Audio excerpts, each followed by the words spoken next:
तभी गलत चलत प्रवाह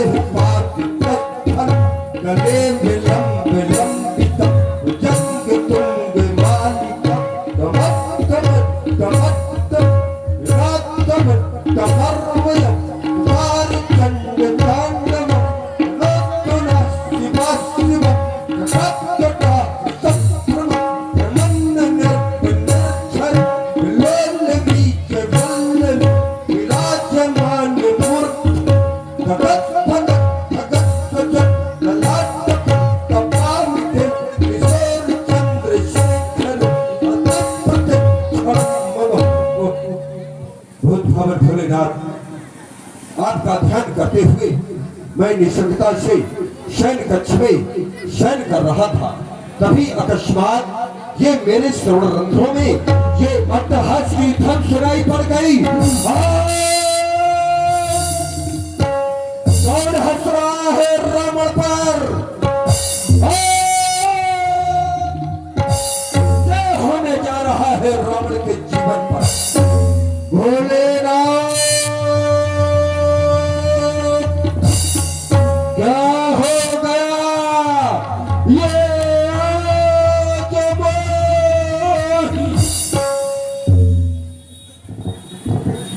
देखिए, एक निवेदन अपनी समाज से है, धनुष खंडन तक आप लोग रुकिएगा, बहुत आनंद आएगा।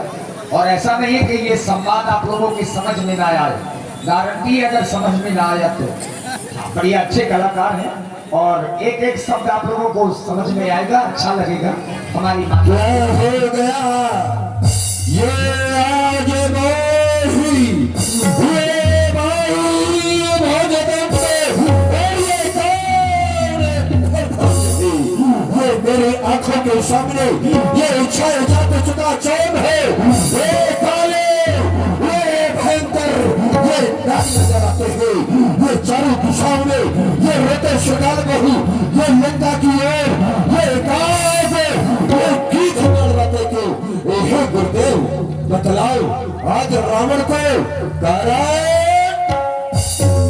कारण ये कौन? आज देव उठलाते क्यों? क्या रावण पर हंसने वाले क्या ये देवता है? कदापि नहीं। देवता तो रावण से भयभीत रहते हैं।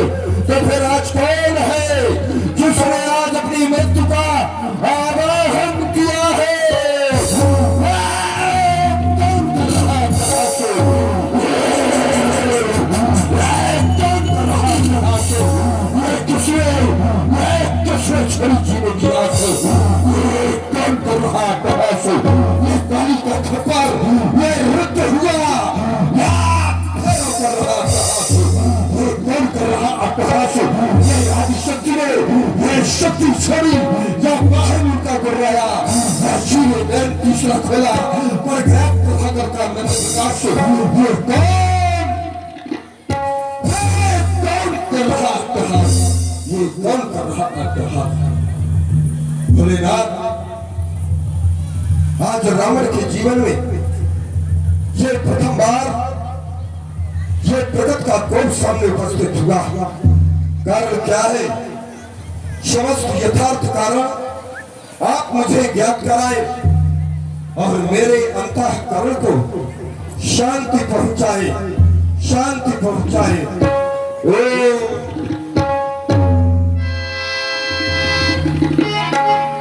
क्या हो गया? आज रावण के जीवन में जो प्रथम बार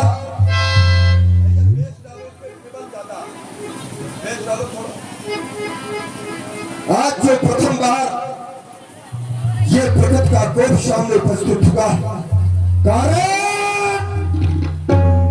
कारण में राजा जनक और राजा जनक के यहाँ पर रखा हुआ वो भूत भवन भोलेनाथ का ये धनुष।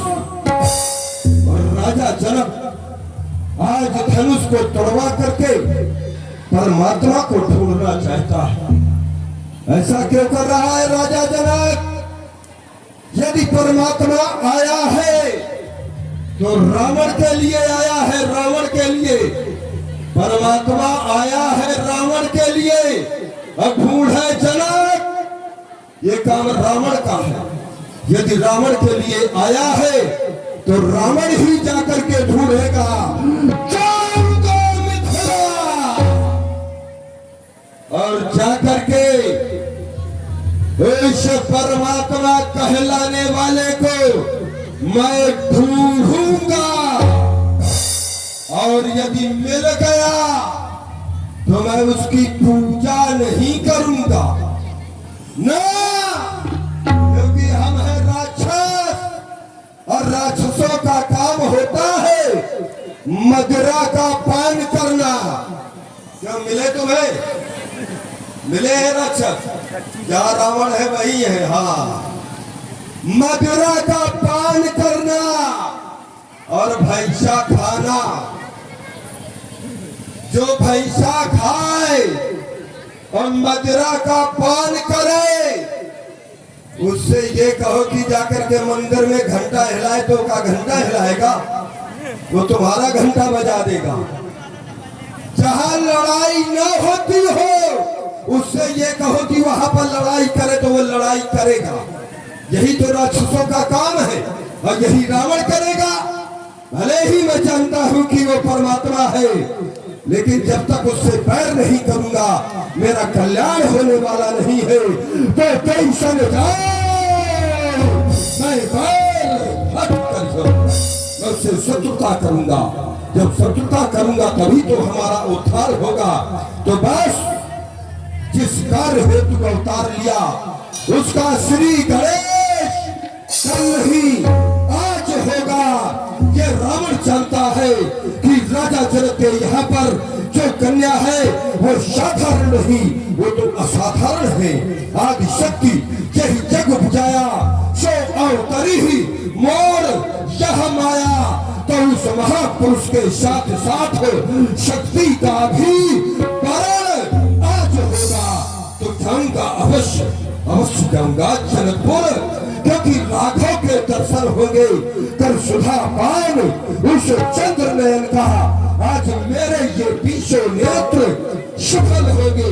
बस सभासनों एक बार उच्च स्वर से जय घोष कर दो, बोलो शंकर भगवान की जय। और इसी प्रस्तुति पर आप है भाई के दादा कन्हौली, नीरज लगर्रा प्रस्तुति देखने जा रहे हैं और बहुत ही अच्छे कलाकार के रूप में आमंत्रित किए गए हैं आदरणीय श्री ऋषिकेश महाराज, जो आप इटालिया से पधारे हुए हैं, और हमारे श्री नीरज भैया, श्री नीरज राजपूत जी, पत्रकार कमर महोबा, आपकी ओर से 20 मुद्राएं लंकेश जी के लिए साधुवाद।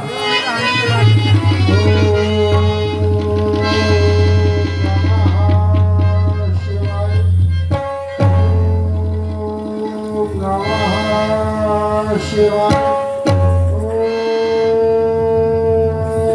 नमः शिवाय।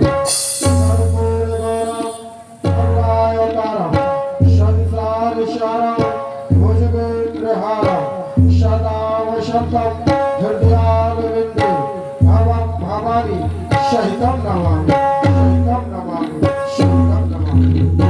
आज जिस समय भगवान भोलेनाथ का आराधन प्रारंभ करता हूँ, मानो कोई मेरे श्रवण रंध्रों में कह रहा हो, वाणासुर सावधान हो जा, वाणासुर सावधान हो जा। आखिर समझ में ये नहीं आ रहा कि सावधानी का संकेत इस वाणासुर को कौन दे रहा है। आज के पहले जब भी भोलेनाथ का आराधन किया, मेरे आराधन में कभी कोई बाधक नहीं बना है, कभी आराधन में व्यवधान नहीं हुआ। लेकिन आज जब आराधन प्रारंभ करता हूँ, मानो कोई कह रहा हो, वाणासुर सावधान हो जाओ। ये समय आराधन करने का नहीं है, हाथों में शस्त्र उठाकर भूतल पर हो रही क्रांति को रोकने का है। लेकिन समझ में ये नहीं आ रहा कि आखिर कैसी क्रांति, किस क्रांति की बात की जा रही है, कौन सा संकेत दिया जा रहा है, ये भूतल पर कौन सी क्रांति होने वाली है। जो कहा जा रहा है कि वाणासुर उठो, हाथों में अस्त्र शस्त्र धारण कर लो, ये समय आराधन का नहीं, ये समय क्रांति रोकने का है। आखिर कौन क्रांति फैलाना चाहता है? क्या रणचंडी का खप्पर खाली हो गया? क्या रणचंडी का खप्पर खाली हो गया? या भगवान भोलेनाथ तीसरा नेत्र खोल प्रलय लाना चाहते हैं? कारण क्या है? जब आज तक मेरे आराधन में कभी व्यवधान नहीं हुआ, तो फिर आज ये व्यवधान कैसा है? लगता है रणचंडी पुकार रही है युद्ध के लिए। क्या रणचंडी रक्त मांग रही है? क्या कारण है? आखिर कौन सी क्रांति है? कैसी क्रांति है? मेरी समझ में ये नहीं आ रहा। जब तक मुझे बताया नहीं जाएगा, तब तक ये वाणासुर जान नहीं पाएगा। हे भगवान भोलेनाथ, कम से कम अवगत तो कराओ। अरे कौन ऐसा विश्व में नरनाहर पैदा हो गया? किस लोक में कौन ऐसा नरनाहर पैदा हो गया जो वाणासुर के श्रवणंदों में आकर कहे, वाणासुर सावधान हो जाओ। सावधानी का संकेत देता कौन? मुझ वाणासुर को आज ललकारता कौन? ये पानी में आग लगाता कौन? आखिर कौन है वो? मेरी समझ में नहीं आ रहा। जबकि किसी भी लोक में कोई ऐसा योद्धा नहीं जिस वाणासुर का सामना कर सके। एक बार मैंने समस्त लोगों में जाकर सारे योद्धाओं को ललकारा, लेकिन कोई भी योद्धा मुझसे युद्ध करने के लिए नहीं आया। मैं भगवान भोलेनाथ के पास गया। मैंने कहा, भोलेनाथ, क्या किसी लोक में कोई कैसा योद्धा नहीं है जो वाणासुर के भुजाओं का सामना कर सके? तो भगवान भोलेनाथ ने कहा, हे वाणासुर, वर्तमान में कोई ऐसा योद्धा नहीं है जो तुम्हारा सामना कर सके। मैंने कहा, भगवान भोलेनाथ, यदि कोई ऐसा योद्धा है नहीं, तो क्या आने वाले समय में कोई ऐसा योद्धा नहीं आएगा जो मुझसे युद्ध कर सके? तो उन्होंने कहा, आएगा अवश्य। तो मैंने कहा, कब आएगा और मुझे कैसे पता चलेगा कि मेरी बराबरी का योद्धा आ गया? तो भगवान भोलेनाथ के द्वारा मुझे पताका दी गई। कहा, ये पताका ले जाओ, जाके अपने महलों पर लगा देना। जिस दिन ये पताका छुप जाए तो समझ लेना कि तुम्हारी बराबरी का योद्धा आ गया है। लेकिन मैं देख रहा हूँ ये पताका बराबर लहर लहर लहरा रही है। जब ये पताका बराबर लहरा रही है, तो फिर कौन कह रहा है कि वाणासुर सावधान हो जाओ? जब मेरी बराबरी का कोई योद्धा नहीं है, तो फिर कह कौन रहा है कि वाणासुर सावधान हो जाओ? हे भोलेनाथ, ये आपका चरण गिरकर जानना चाहता है। हे कैलाशी, हे खट्टरवासी, हे अविनाशी, हे भूतनाथ, हे भूत भावन, हे भोलेनाथ, कम से कम अवगत तो कराओ। जब तक आप अवगत नहीं कराएंगे, मैं जान नहीं पाऊंगा। मैं आपका ध्यान कर रहा हूँ, मुझे अवगत कराओ। ओम नमः शिवाय। विदित हो गया। महाराज, जनक की राजधानी मिथिला में जो स्वयंवर होने जा रहा है, महामाया जानकी का, जिसका आधार और लक्ष्य उस धनुष को रखा गया है, तो मैं देख रहा हूँ कि देश देशांतर के नेपाल वहां पहुंच रहे हैं। ये लेकिन लंका का राजा रावण अपने आप को भगवान कहने वाला, हे अभिमानी, ये पुष्पक पर सवार होकर क्या मिथिला की ओर जा रहा है? और यदि ये मिथिला की ओर जा रहा है, तो सारे जीवन इसने क्रांति की पूजा की है। ये क्रांति का पुजारी है। वहां जाकर ये अशांति फैलाएगा, मैं भली भांति जानता हूँ। तो कहीं ऐसा तो नहीं है कि भगवान भोलेनाथ का यही संकेत हो कि वाणासुर अपनी भुजाओं में अस्त्र शस्त्र धारण कर मिथिला की ओर जाओ, क्योंकि भूतल पर वो क्रांति न फैलाने पाए। महामाया जानकी का स्वयंवर अच्छे ढंग से हो जाए, क्योंकि रावण जहाँ पहुँचता है वहाँ शुभ आचरण नहीं होते। ये शास्त्र कहता है, शुभ आचरण कतौ नहीं होई। रावण के रहते हुए शुभ आचरण नहीं होते हैं। और जब रावण के रहते हुए शुभ आचरण नहीं होते, तो रावण यदि मिथिला जा रहा है और विवाह है शुभ आचरण, तो इसका तात्पर्य यह है कि रावण वहां क्रांति अवश्य फैलाएगा, क्योंकि ये अभिमानी है। सारे जीवन क्रांति की पूजा की है। तो अरे दशकंठ, दशानन, दशकंधर, दशग्रीव, यदि तूने जीवन भर क्रांति की पूजा की है, तो बल्लेदार भी कोई साधारण नहीं है। मैंने भी सारे जीवन क्रांति को अपनाया है, लेकिन आज भूतल पर तुझे क्रांति नहीं फैलाने दूंगा। इसके पहुंचने से पहले सोच रहा हूं मुझे मिथिला पहुंच जाना चाहिए, क्योंकि यदि मुझसे ये पहले पहुंच गया तो ये कुछ ना कुछ गड़बड़ कर सकता है, इसलिए मुझे पहले पहुंचना चाहिए। चलो मिथिला की ओर प्रस्थान करता हूं।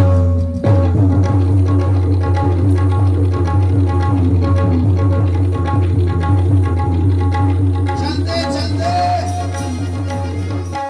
मिथिला में आ गया, और जब मिथिला में आ गया हूं तो देश देशांतर के महिपाल यहाँ बैठे हैं। मेरी बात ध्यान देकर सुने। महाराज जनक के द्वारा मुझे मिथिला का व्यवस्थापक बनाया गया है, और व्यवस्थापक का कर्तव्य होता है कि वो व्यवस्था को देखे। तो व्यवस्था को जब हमें देखना है, मैं व्यवस्थापक हूँ, तो देश देशांतर के महिपाल सुने, कोई भी ऐसा कार्य ना करे कि अव्यवस्था फैले। यदि अव्यवस्था फैलेगी तो बालासुर का तुम्हें सामना करना पड़ेगा।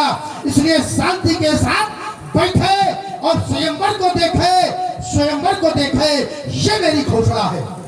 हेलो, हमारे श्री नीरज राजपूत पत्रकार, इनकी तरफ से 21 रुपया बाणासुर जी के ये प्रधान है। बहुत बहुत धन्यवाद। मिथिला की 51 वेदिका पर विराजित ध्रुव भवन भोलेनाथ के किनार सर्वप्रथम ये लंकापति लंकेश आपको प्रणाम कर रहा है। जिस समय मैं मिथिला में आया, मुझे ज्ञात हुआ और राजा जनक के द्वारा